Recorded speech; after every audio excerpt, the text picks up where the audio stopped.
The sound of the ocean was the only thing that ever answered her questions. It had the same rhythm it did 16 years ago. The night she was left behind. She remembers the porch light flickering, her small suitcase by the step, the rain swallowing her name. Every night since, she's wondered what she did wrong. What made love walk away? The letter came this morning, yellowed, trembling in her hands like a ghost that refused to stay buried. The words said they never meant to leave. But how do you forgive shadows? She stands by the shore now, the salt wind cutting through her disbelief. The paper folds once, twice, a third time. Like she's trying to make the past smaller. The sea keeps roaring, like it knows. What would you say to someone who stopped waiting for you? The apartment felt smaller after the letter arrived, like the walls were listening. She spread the contents across the table, half-torn photographs, the envelope, a map of her old town creased in four. Every breath felt heavier, filled with the scent of damp paper and salt that shouldn't be there. She didn't know why she kept staring at her parents' faces, or why the ache behind her ribs refused to ease. The words, "We never meant to leave you," replayed until they stopped meaning anything at all. Maybe memory was a liar. Maybe she'd been living inside someone else's story. She traces the map's coastline with her finger, stopping at a town she promised herself she'd never see again. The clock ticks twice, then stops. She knows without saying it that something is pulling her home. Sleep doesn't come. It never does when the past starts whispering again. She dreams in flashes, headlights through rain, her mother's hand reaching out, her father's voice lost in thunder. When morning breaks, she stands before the mirror, half expecting to see the child she once was. The reflection stares back, older, worn, eyes too wise for 27. She packs lightly, jeans, a sweater, a single photograph. The mirror catches the movement of her trembling fingers as she zips the bag closed. She tells herself it's just a visit, just to see. But the lie feels heavy the moment it leaves her thoughts. She locks the door behind her, leaving the apartment silent as if waiting for her return. The bus ride feels endless. The landscape blurs by, fields turning into cliffs, cliffs into sea. She presses her forehead to the window, watching the reflection of a stranger wearing her face. Every mile closer feels like a heartbeat she can't control. She remembers counting telephone poles when she was little, trying to guess when her parents would come back. 16 years later, she's counting again. The bus crests a hill, revealing the town below.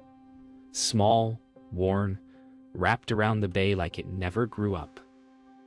Her stomach twists. Home is supposed to be a comfort, but all she feels is the weight of 1,000 unanswered questions. When the bus stops, the town feels smaller than memory allowed.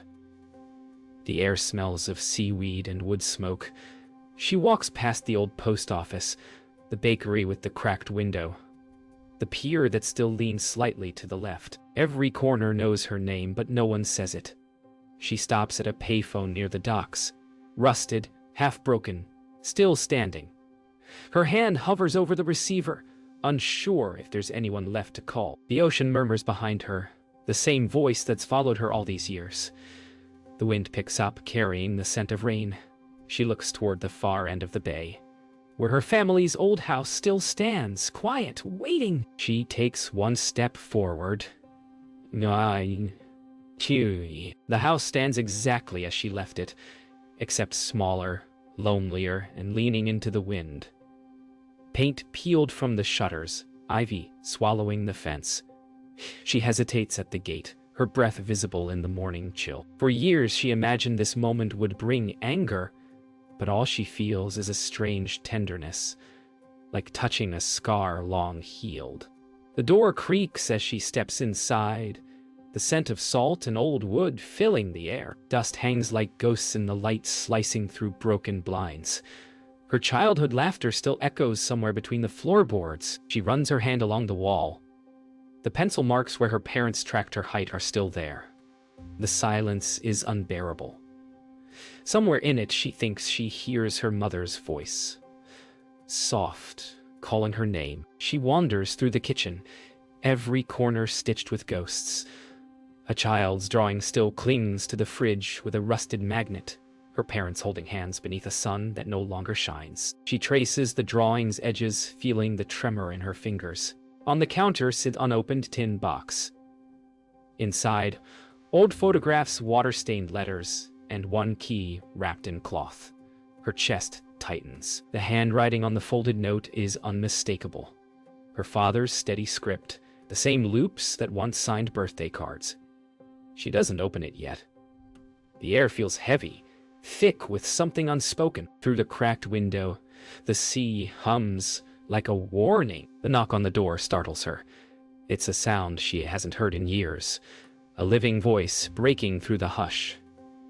When she opens it, she sees Mia, her childhood friend, standing there with cautious warmth. Time hasn't erased the kindness in her eyes, only softened it with guilt.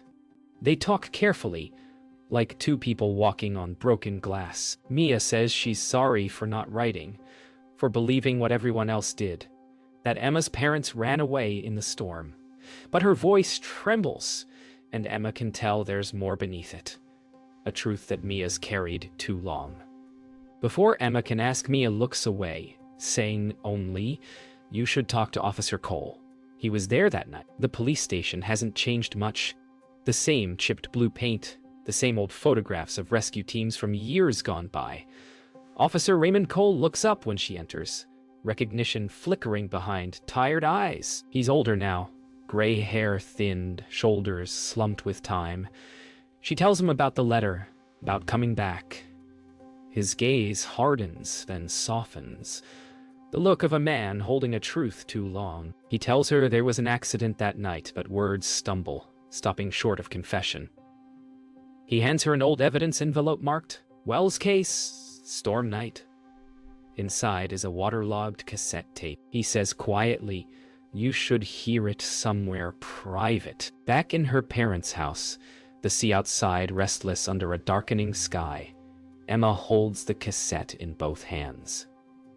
The label is smudged, almost erased by time. She sets it gently into an old player she finds in a drawer. The tape clicks, whirs, then begins to hum. Static at first, then a voice, her mother's, trembling through the years. "If anyone finds this, tell Emma we tried." Her throat closes as she sinks to the floor, the sound barely audible beneath the wind outside. The storm, the night, the memory, they all come rushing back like a wave refusing to die. She presses pause, heart pounding. The truth is no longer far away. It's inside these walls. The wind outside mirrors the noise inside her head. She replays her mother's voice over and over, each word cracking under the weight of rain and years. "We tried." Tried what? Emma digs through the tin box again, searching for anything she missed. Beneath a stack of photos, she finds a cassette label that reads, "Home Video 7, August." The same handwriting. Her pulse stumbles. She plugs an old camcorder into a socket. The image flickers to life. Her mother laughing, her father waving at the camera, a younger version of herself chasing seagulls. It's too ordinary, too alive. The room fills with the sound of forgotten warmth. Then the tape cuts abruptly to static. A sharp voice in the distance, her mother's again, calling her name in panic before the picture fades to black. She steps outside, unable to breathe. The sea air feels colder now, harsher, as if the whole town knows what she's discovering. She walks toward the pier, the wooden boards groaning beneath her. Every sound feels like the past resurfacing. She remembers running down this path as a child, her father shouting her name, her mother's voice catching the wind. For years she thought they left her in that storm. But now she wonders if they were the ones who never made it back. The idea twists through her like lightning. If that's true, then her whole life has been built on a mistake. She closes her eyes, whispering into the wind. What really happened that night? The next morning, she visits the town's storage lot, where Officer Cole said the recovered storm files were kept. The old man unlocks a rusted cabinet, handing her a folder stamped with water damage. Inside, she finds reports, timestamps, and a single photograph of a wrecked car at the bottom of the cliff road. Her parents' car. Her breath catches as she reads, "Search aborted due to rising tide. Child located safe at bus station." A note scribbled underneath, "Parents unaccounted for." The words blur as tears fill her eyes. They didn't leave her. They were trying to find her. Emma drives to the cliff road herself, following the path her parents took. The road is narrow, cracked, and lined with wild grass now, but the sea below still roars with the same fury. She stops where the guardrail bends outward, twisted metal long rusted. The air is thick with the sound of waves and gulls. She kneels, brushing her fingers across the soil, and finds a small fragment of glass. Maybe from a headlight, maybe from the past. She closes her eyes and imagines their car in the rain, headlights cutting through chaos, two voices shouting her name. It wasn't abandonment. It was love racing against time and losing. That night, she listens to the cassette again. Her mother's voice sounds clearer now, the static softer, as if the storm has finally released it. "If anyone finds this, we're heading back for her. The bridge is flooded. Thomas says we can make it." Then silence. A moment later, her father's voice, calm, steady. "Tell her we love her, no matter what." The tape clicks to an end. Emma sits perfectly still, tears sliding down her cheeks. The truth isn't something to forgive. It's something to hold. She whispers into the darkness, "I was never left. I was loved until the end." Outside, the wind softens, and the waves ease against the shore like an exhale. The morning breaks gray and hollow. Emma stands in front of the bakery window, watching people move through their routines, as if nothing ever happened. She feels like a ghost haunting a town that buried her story. When she walks inside, the bell above the door rings and heads turn. Conversations falter. She can hear her name whispered, softer than breath. These are the same faces that watched her leave at 11, the same ones that never came looking. She forces a smile, but her voice trembles as she asks, "Did anyone ever wonder what really happened?" Silence answers her, a silence heavy with guilt, heavy with knowing. Outside the bakery, Mia waits for her. There is no avoiding it now. The look in Maya's eyes tells Emma what words can't. She's been carrying the truth for years. "I saw the lights that night," Mia admits, voice breaking. Mia admits, voice breaking. "The car never made it past the bridge." Emma stares at her, disbelief turning to fury. "Why didn't you tell me?" The answer is simple and cruel. No one wanted to reopen what the sea had already claimed. Mia reaches for her, but Emma steps back, shaking her head. It isn't hate she feels. It's the unbearable weight of wasted years. The kind of silence that can't be undone, only survive. Emma returns to the cliff road. This time not to mourn, but to confront the memory itself. Officer Cole meets her there, summoned by guilt more than duty. He tells her about the night, the storm, the search, the decision to stop when the tide rose too fast. "We thought it was mercy," he says, voice trembling. "You were safe. We thought that was enough." Emma listens, not with forgiveness, but with exhaustion. She realizes the town's silence wasn't born of cruelty, but of fear. Fear of grief that never learned how to speak. She kneels by the guardrail again, letting the wind carry her tears. Later that evening, Emma walks along the shoreline where the town meets the sea. Children play in the distance, their laughter cutting through the sound of waves. She realizes she's been angry for so long that she forgot what peace sounded like. The cassette rests in her pocket. A small weight, yet it carries everything. She sits on a driftwood log, watching the tide rise and fall, thinking about her parents' last moments. They didn't choose to leave her. They chose to try. And maybe that's what love really is.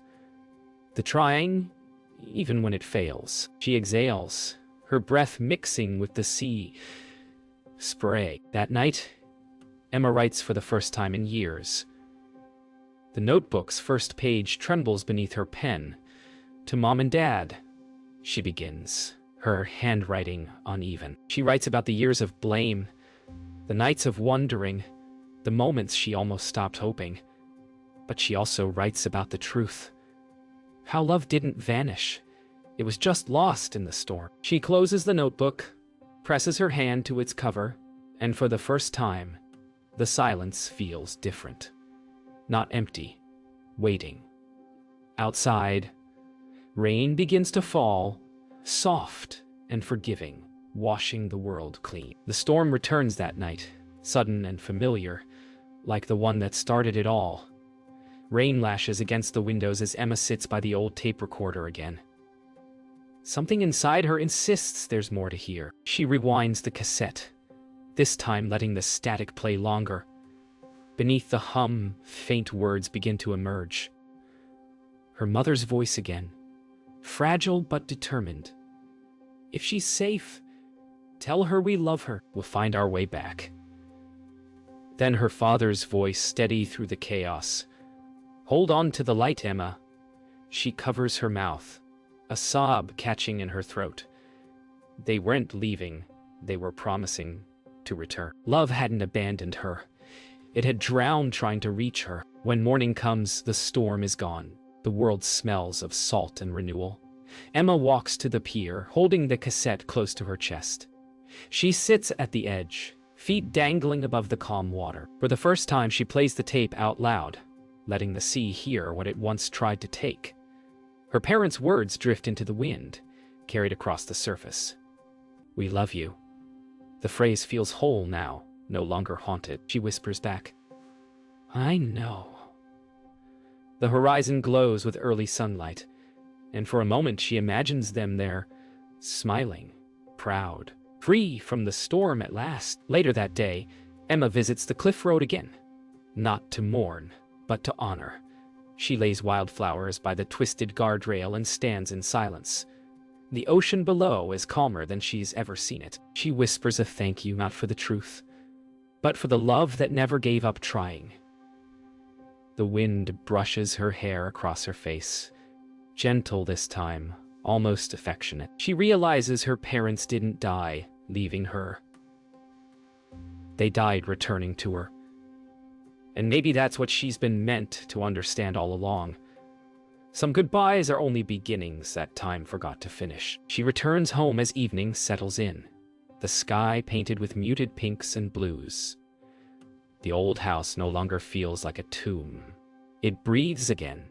She gathers her parents' photos, frames them on the mantel. The laughter in those images no longer hurts. It hums like memory made gentle. She sits by the window, pen in hand, and writes one last line in her notebook. They didn't abandon me. They loved me all the way home. Her hand trembles slightly as she closes the book, smiling through tears. The sea outside hums softly, like it agrees. Night falls calm and clear. Emma walks one last time to the shoreline, barefoot, holding the cassette in her hand. She kneels at the water's edge, the moon bright above, and lets the tape slip into the tide. It drifts away slowly, a small piece of her past finally at rest. She whispers, I'm home now. The waves take it gently, pulling it toward the horizon. For the first time since she was 11, the ache inside her feels light. She turns back toward the lights of the town, the wind brushing against her cheek like a familiar touch. The next morning dawns gentle, wrapped in low fog and gull cries. Emma walks up the narrow path leading to the small cemetery that overlooks the sea. The grass is wet with dew. Every step leaves a mark that glimmers in the light. She finds their gravestone near the cliff edge. Sarah and Thomas Wells, lost at sea, 2009. The words no longer cut her. Instead, they sound like a lullaby that finally makes sense. She kneels, brushing away the gathered leaves, and places a single seashell between their names. I found you, she whispers. For the first time, Her voice doesn't tremble. The wind moves through the trees above her like an answer. After visiting the graves, Emma walks through the old streets of town. People notice her now, not with pity, but with something softer. Mia steps out from the bakery, hesitant, holding a small loaf wrapped in paper. "Fresh," she says quietly. Emma smiles, accepting it, and for a heartbeat, they are just two old friends again. They talk about school memories, about the summer fairs, about everything except the storm. It's enough. Forgiveness doesn't need to be declared. It only needs to be lived. When Emma leaves, Mia calls out, "Don't be a stranger." Emma looks back and nods. Not anymore. The afternoon drifts quietly. Emma finds herself at the pier again, the one she once feared returning to. She leans against the railing, eyes on the horizon, feeling the world move beneath her. Steady and endless. The sea no longer feels like a thief. It feels like a messenger, carrying her parents' voices somewhere she can't follow yet, but will one day. She closes her eyes and listens to the rhythm of the waves, the same rhythm her mother once sang to calm her to sleep. The grief is still there, but softer now, folded into love. Back home, Emma begins packing her things. The apartment that once felt small now feels light, ready to be left behind. She finds the old map she once traced with trembling hands and folds it neatly, placing it into a box marked home. The word no longer feels heavy. It feels earned. Before closing the box, she adds her notebook, the one that started with anger and ended with peace. She takes one last look around, smiles faintly, and whispers, "Thank you." It's unclear who she's speaking to, the house, her parents, or herself. But maybe it's all the same. As evening falls, Emma drives along the coast one final time. The sky is streaked in rose and violet, the world bathed in calm light. She parks by the overlook, stepping out to watch the sea. Somewhere far beneath that water, her parents' love still lingers. Not as tragedy, but as proof. She breathes deeply, tasting salt and renewal. "I will be okay," she whispers, and means it. The camera lingers as she stands against the wind, eyes closed, the last light of day washing over her face. She turns toward the road and walks forward, not away, but toward the rest of her life. The sky is the color of morning again, pale and endless. Emma sits by her window, a blank sheet of paper before her. She picks up her pen slowly, her hands steady now. The words flow easily. "Dear Mom and Dad, I finally understand. You never left. You were just caught in the storm between love and time. I forgive you. I forgive me." She folds the letter carefully, slips it into an envelope, and writes their names across it.